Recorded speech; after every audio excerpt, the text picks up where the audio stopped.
Patay ang isang lalaki sa San Quintin, Abra matapos barilin ang kanyang pamangkin sa inuman.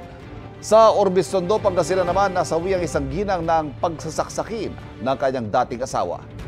Narito ang unang balita. Patay ang 47 anyos na babae sa Orbis, Tondo, Pangasinan matapos pagsasaksakin ng kanyang dating asawa. Base sa investigasyon, pupuntahan sana ng sospek ang biktima sa kanyang bahay.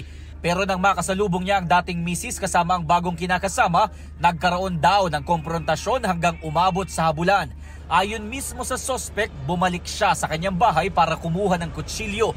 Binalikan niya ang dalawa at inundayan ng saksak ang dating asawa at agad tumakas. Dinala sa ospital ang biktima pero idineklarang dead on arrival. Kwento ng mga anak ng sospek at biktima, akala nila ay maayos lang kanilang magulang kahit 6 na buwan na silang hiwalay.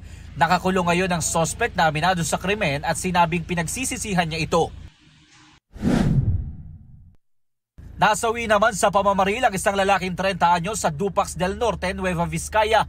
Base sa investigasyon, nakatulog sa isang KTV bar ang sospek na isang pulis. Ginising siya ng may-ari ng bar at pinauwi.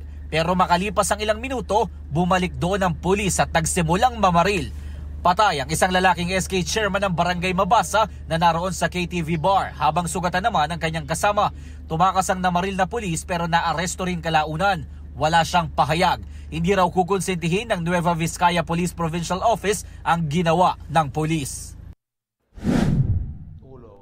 Patay rin sa pamamaril ang 55 anyos na lalaki sa San Quintin, Abra. Sa investigasyon, kasama ng biktima ang sospek na kanyang pamangkin at iba pa sa isang inuman. Nagkaroon daw ng hindi pagkakaintindihan ng dalawa hanggang sa barilin ng pamangkin ang kanyang tiyuhin. Tumakas ang sospek na patuloy pang tinutugis. Ito ang unang balita. Jomer Apresto para sa GMA Integrated News.